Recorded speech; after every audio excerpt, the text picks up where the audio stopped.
Alright, this is Rhode Island Haunts at Chestnut Hill Cemetery in Exeter, Rhode Island. We're here to investigate the grave of Mercy Brown. Mercy Brown is Rhode Island's very own vampire of legend.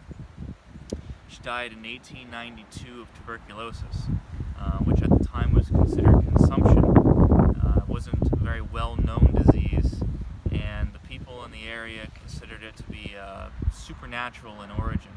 It's one of the best-known cases of human remains, exhumation, and ritualistic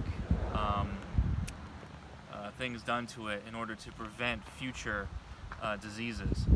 Essentially, the disease went through her family, starting with her mother, then her sister, and then her, and then on to her brother.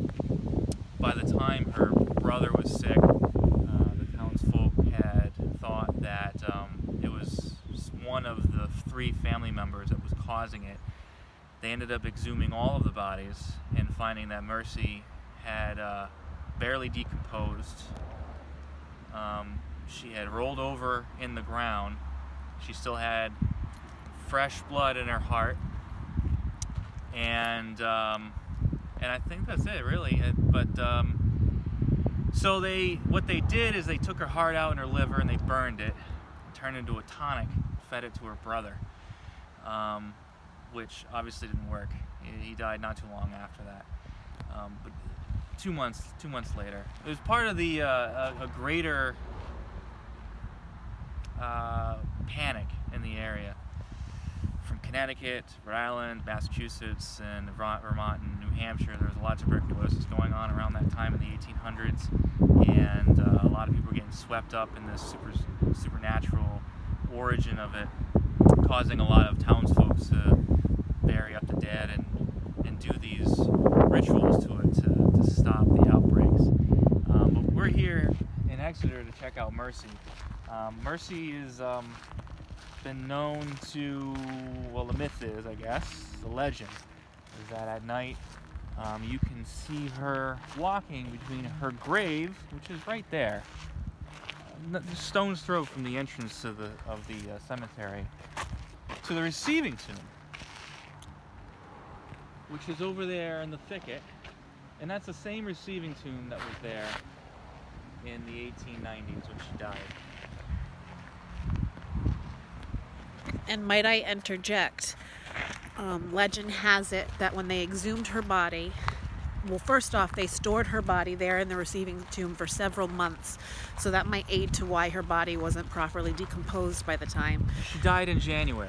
Yes. The ground was frozen. So they couldn't bury her. It wasn't like nowadays where you got power equipment, where you can just dig up the earth no matter what. They had shovels and pickaxes. If you die in January, you're going to sit in a receiving tomb for a while. So essentially it preserved her, causing her body to still be relatively fresh when they dug it up later. So when they took her heart and her liver, there's actually a stone next to the receiving tomb that they burned those organs on, and then took those ashes and made that tonic to feed to her brother. So we'll be able to take a look at that receiving tomb in a little bit. We'll be able to see that stone where they burned them. You zoomed into your face. Oh, jeez.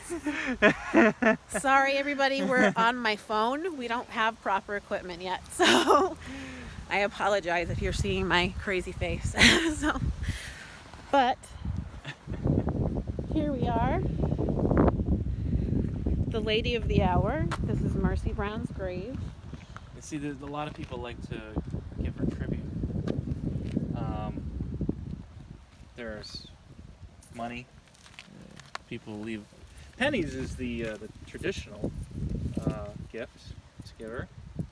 I happen to have one right here. There's actually a legend that they say when you pass away, and this is really big in England, that you put 2 copper pennies over the eyes of the deceased. Oh my God! Trying to be cool, John. I know. You ruined it. I'm so sorry, Mercy. Here, stay. It must be right at the edge. There we go. 2 copper pennies over the eyes of the deceased, and that is what they use to pay the ferrymen to cross their sword over to the other side. Obviously, a lot of people have been trying to help her move on. People leave flowers. Someone left a happy birthday flyer. Someone Looks like left them. Theraflu or something. Some sort of cold medicine. A lemon. Free gifts. Ginger. Somebody left some ginger and looks like thyme. Is that thyme or rosemary?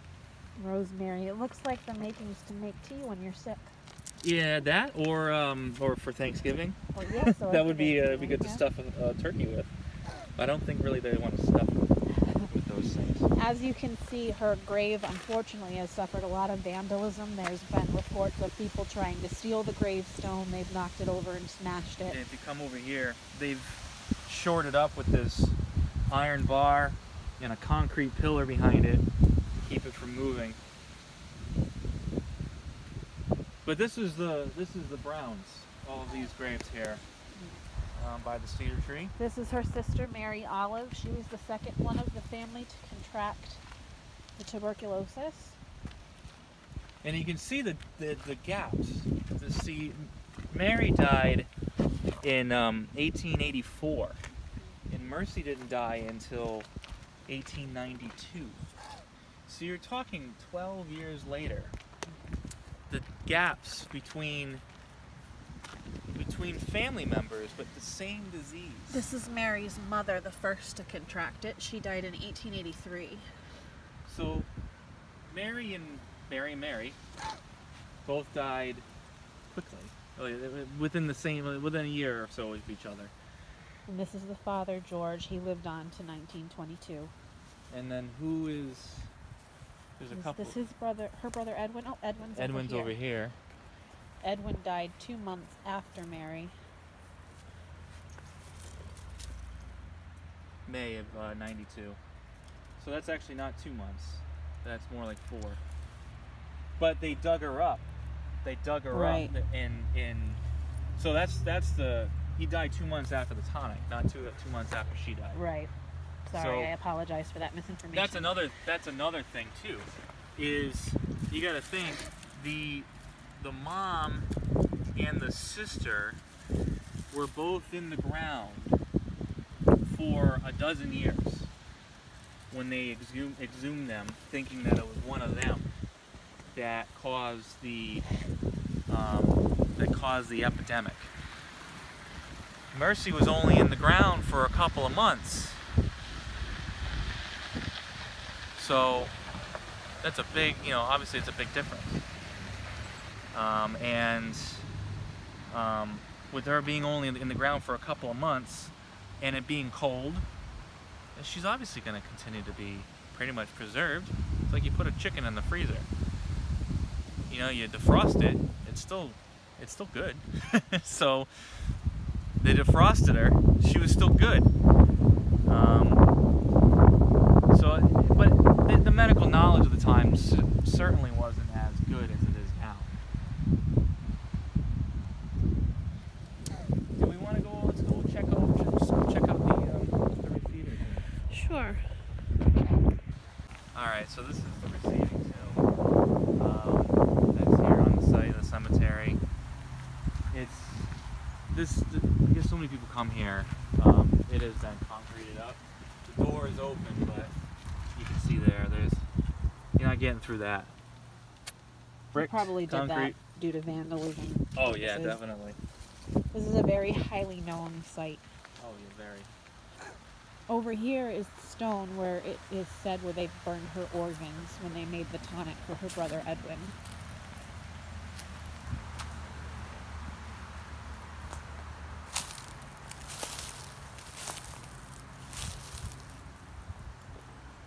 So you can imagine the energy over here is probably very heavy.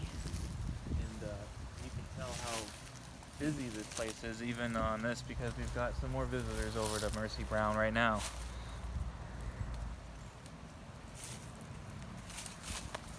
Oh yeah.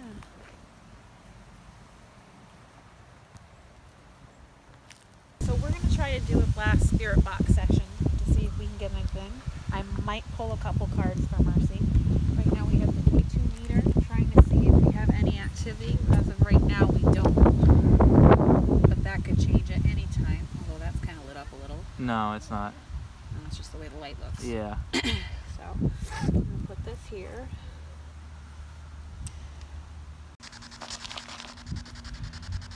All right, so we had some battery issues. We've been having battery issues all day here, which has been just incredible. Our camera battery died. We switched to phones because our phones were charged, and now our phones are dying. And then I get the spirit box, and the battery is dead in the spirit box. And the screen on the spirit box broke. And the screen's got a crack on it. I don't know what is going on today. But it's been just one little bit after the other. So anywho, we've got the K2 meter running. We've got the spirit box doing its thing. And I think, Sarah, do you want to flip a few cards for Mercy to see if we can try to get elicit a response from her? Yeah, why not? Let's see what we can try. Oh, I just thought I heard a yep.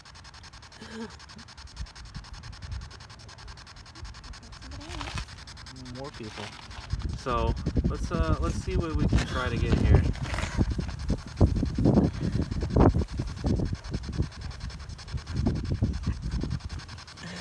Hey. This here is going to be a very unconventional reading because it's very windy and I don't want my cards to blow away, so I'm just going to flip a card here and there and see what we can get.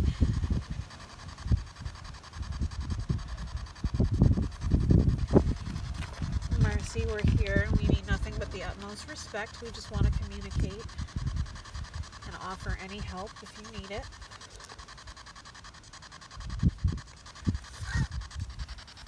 Oh boy. So you haven't touched these cards since Naughty Oak. Oh, I've used them once before, but it wasn't an investigation. These cards I use specifically for spirit investigation or help in communing with the spirits. Mercy, if you're here with us today, or if there are any spirits with us today, please feel free. I have 3 forms of communication. We have the spirit box, we have the K2 meter, and we have the cards. Please, if you feel free to use your voice, come through the spirit box. Sound like I said okay? Yeah. So we've got a couple intelligent responses so far. Yeah. Ready? We have the 7 of Swords. And what this card is depicting, that there's a lot of pain, there's a lot of hurt, there's a lot of sickness feeling. Mercy, are you still with us? All right. So we had another issue. The phone's down. Both phones are down. Both phones went down. I went to the digital still camera that's got a recorder mode on it, and we're going to record with this now. Okay? This is the 4th camera, and this is it.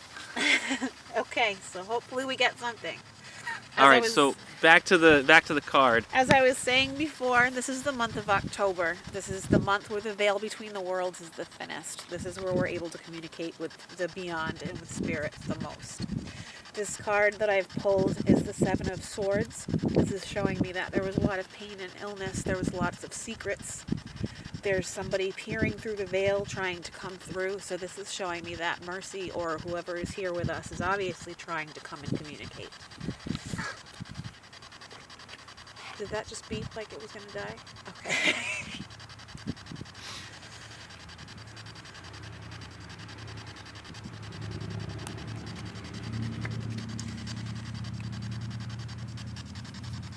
Alright. We have the 5 of Coins, which is consistent with the 5 of Pentacles. This is showing me that the person we're communicating with was kind of more on the wealthier side. Like, they weren't extremely wealthy, but they were kind of like middle class. Their family came from good money. They were highly revered in the town. Highly acknowledged. People came to them for a lot of things. Which kind of makes sense because I believe Mercy's family was. Yeah.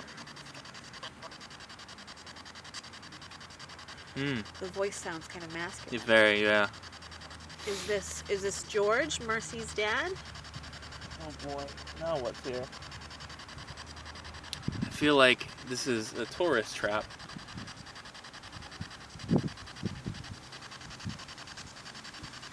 Or is this Edwin? Marcy's brother? Or husband?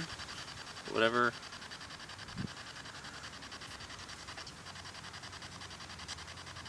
No, Ted. Hmm. Okay. 7 of Wands. This is an authority figure. Okay, so maybe this isn't her brother. Maybe this is George. Is this George her father? This is showing the Wands as emotion. This is somebody of authority, the head of the household, the head of the family. Hmm. So I'm thinking that it was George. Yeah.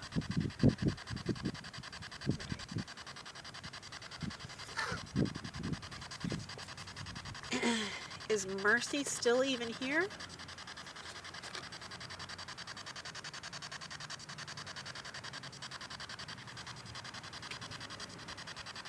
Suddenly just got really warm over here. Hmm. And that's important because it's October and it's in the 40s right now. It's really cold out. George. Yeah. Hello, George. This is the death card. I'm getting a... All right. So yeah, Okay. that was Insane. absolutely ridiculous. I just got back into the car. We broke the threshold of the cemetery. We now have full battery. Full battery in there. Right when you pulled the death card, this thing died. Absolutely ridiculous. We got a couple of voices afterwards in the spirit box, basically just saying, "Whoa!" Basically just saying, "Go away. We're done." It's nothing malevolent, nothing evil. It's just, I got the feeling that it was Mercy's father, George, just very tired. He's being very protectful of the family right now. I'm sorry, I'm cold. My mouth is frozen. He just wants the traffic to stop. They want to rest. They're expanding too much energy. They just want peace and to be left alone right now. Yeah. So- And there was another group of people that were there, and he took some dirt from the grave, and I feel like that might have upset him a little bit. yeah. But we went through 4 different cameras today.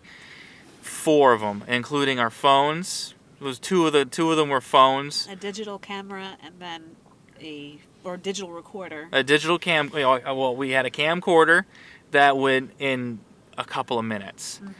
And then both of our iPhones Yeah. were toast within a couple of minutes. I mean, mine went from 20%, it was at 24, and then 20%, and then I had the 10% warning, and then it died. Like, literally after the 10% warning, it was done. Mine went from 41% down to 5 in 10 minutes. And that's never happened before. And then we just... We've recorded hour-long investigations with less battery than that. Yeah, and then we pull out this camera, and then it toasts. So, absolutely ridiculous. And don't you find it interesting that it was as soon as I flipped the death card? Very. That was George's Absolutely way of saying, ridiculous. done. Yeah. So that's it. We're going to roll on this one. We're done. It's getting late. The sun's going down. We don't have access here after dark anyways, and I don't think anything's going to run. Yeah. So I think we're done.